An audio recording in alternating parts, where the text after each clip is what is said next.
ഇന്ന് നമുക്കായി നൽകപ്പെടുന്ന പരിശുദ്ധ വചനം യെശയ്യാ പ്രവചനം 55-ാം അധ്യായം 8-ാം തിരുവചനം.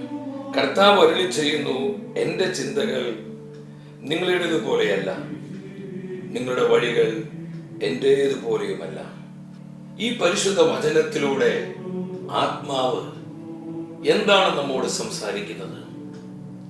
നമ്മുടെ ചിന്തകളും നമ്മുടെ വഴികളും വളരെ വ്യത്യസ്തമാണ്. എന്നാൽ കർത്താവിൻ്റെ വഴികളും ചിന്തകളും എത്ര അത്ഭുതകരമാണ്. നമ്മൾ ഇന്ന് ഒത്തിരിയേറെ പ്രതിസന്ധിയിലും കണ്ണുനീരിലും ജീവിതത്തിൽ പല വിധത്തിലുള്ള കഷ്ടതകളാലും ക്ലേശങ്ങളാലും ഒരുപാട് കഠിനമായ സഹനങ്ങളിലൂടെ കടന്നു പോകുന്നവരാണ്. എൻ്റെ സഹോദരങ്ങളെ, നമ്മൾ അനുഭവിക്കുന്ന പ്രതിസന്ധികളും പ്രശ്നങ്ങളും എത്രമാത്രം വലുതായിക്കൊള്ളട്ടെ, അനേകരുടെ ജീവിതം വഴിമുട്ടി നിൽക്കുന്നതായി അവർക്ക് അനുഭവപ്പെടുന്നു. മുന്നോട്ട് പോകാൻ കഴിയാത്ത വിധം ജീവിതം വഴിമുട്ടി നിൽക്കുന്നു. എന്ത് ചെയ്യണം, ഏത് ചെയ്യണം, എപ്രകാരം മുന്നോട്ട് പോകണം അറിയാതെ ആകുലപ്പെടുന്ന, വേദനിക്കുന്ന ഒത്തിരിയേറെ ജീവിതങ്ങൾ. ഈ പരിശുദ്ധ വചനത്തിലൂടെ ആത്മാവ് വ്യക്തമായി നമ്മെ പഠിപ്പിക്കുകയാണ്. നമ്മൾ എന്തുമാത്രം കൊടിയ പ്രതിസന്ധികളിലാണെങ്കിലും നമുക്ക് വേണ്ടി അസാധാരണമായ വഴികൾ പരിശുദ്ധാത്മാവിന്റെ കരങ്ങളിലുണ്ട്. നമ്മുടെ ജീവിതത്തിന്റെ ഏത് സാഹചര്യങ്ങളിലും പുതുവഴികൾ തുറന്ന് കൃപയോടെ നമ്മെ നയിക്കുവാൻ കഴിയുന്നവനും മതിയായവനുമാണ് കർത്താവായ യേശു. എന്നെ പലപ്പോഴും അതിശയപ്പെടുത്തിയിരിക്കുന്ന പരിശുദ്ധ വചനമാണ് മത്തായിയുടെ സുവിശേഷം 17-ാം അധ്യായം 27-ാം വചനത്തിൽ ഒരു അസാധാരണമായ വഴി തുറന്ന് കർത്താവ് പ്രവർത്തിക്കുന്നതായി നമുക്ക് കാണാൻ പറ്റും. നികുതിയെക്കുറിച്ചുള്ള ഒരു തർക്കം അവിടെ വരികയാണ്. യേശു പത്രോസിനോട് പറഞ്ഞു, നീ പോയി ചൂണ്ടയിടുക. ചൂണ്ടയിടുമ്പോൾ ആ ചൂണ്ടയിൽ ഒരു മത്സ്യം ഉണ്ടാകും. ആ മത്സ്യത്തിന്റെ വായിൽ ഒരു നാണയം ഉണ്ടാകും, ഒരു കോയിൻ ഉണ്ടാകും. ഇതൊരു അസാധാരണമായ പ്രവൃത്തിയാണ്. മത്സ്യത്തിന്റെ വായിൽ കോയിൻ വരുന്നത് പറഞ്ഞാൽ നമ്മുടെ ബുദ്ധിക്ക് പെട്ടെന്ന് മനസ്സിലാക്കാൻ പറ്റില്ല. എന്നാൽ ദൈവത്തിനെല്ലാം സാധ്യമാണ്.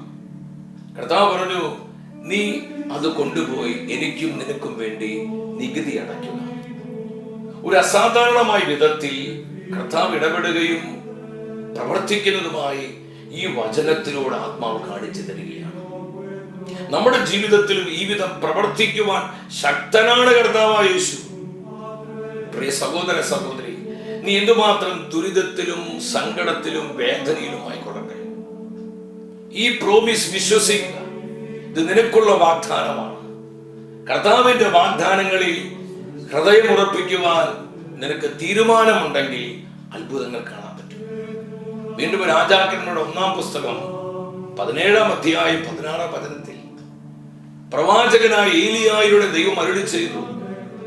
അരുളി ചെയ്ത പ്രവചന വചനം അതുപോലെ സംഭവിക്കുകയാണ്.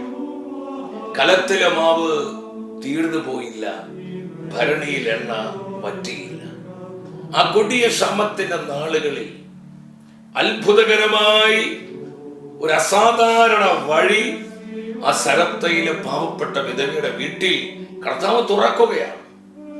കലത്തിൽ കർത്താവ് ഒരു ഉറവ തുറന്നു. വചനം വെളിപ്പെടുത്തുന്നു, കലത്തിലെ മാവ് തീർന്നു പോയില്ല, ഭരണിയിലും കർത്താവ് മറ്റൊരു ഉറവ തുറന്നു, ഭരണിയിൽ എണ്ണ വറ്റിയില്ല. ഒരു അസാധാരണമായ പരിപാലനം തന്റെ വചനത്തിൽ വിശ്വസിക്കുന്നവർക്കായി പ്രവർത്തിക്കുന്ന ആത്മാവിന്റെ പ്രവർത്തനമാണ് ഈ വചനങ്ങളിലൂടെ കാണാൻ കഴിയുന്നത്. എൻ്റെ സഹോദരങ്ങളെ, നമ്മളിത് മാത്രം ദുരിതത്തിലും കഷ്ടതയിലും കണ്ണുനീരിലും വേദനയിലും കഠോരമായ സഹനത്തിലുമായി കൊള്ളട്ടെ. ഈ ഒരു സാഹചര്യത്തിലും അസാധാരണ വഴികൾ തുറന്ന് തന്റെ പരിപാലനയുടെ കരങ്ങൾ നീട്ടിത്തന്ന് കൃപയോടെ നമ്മെ നയിക്കുവാൻ, നമ്മൾ നേരിടുന്ന പ്രശ്നങ്ങളിലേക്ക് ഇറങ്ങി വന്ന് ആ പ്രശ്നങ്ങളെ പരിഹരിക്കുവാനും കഴിയുന്നവരാണ് ദൈവത്തിന്റെ പൂർണ്ണമായും ഈ വചനങ്ങൾ തരുന്ന ഉറപ്പിൽ വിശ്വസിക്കുക, കർത്താവിന്റെ പ്രോമിസിൽ വിശ്വസിക്കുക. നമുക്ക് അത്ഭുതം കാണാൻ പറ്റും. കർത്താവിന്റെ കരം പിടിച്ച് നമ്മുടെ കർത്താവിനോട് ചേർന്ന് ഈ വിശ്വാസ ജീവിതം മുന്നോട്ട് കൊണ്ടുപോകാൻ ആത്മാവ് നമ്മെ സഹായിക്കട്ടെ. ഈ പരിശുദ്ധ വചനങ്ങളാ ദിനംതോറും നമ്മൾ അനുഗ്രഹിക്കപ്പെടുകയും പരിപാലിക്കപ്പെടുകയും ചെയ്യട്ടെ. ആമേൻ.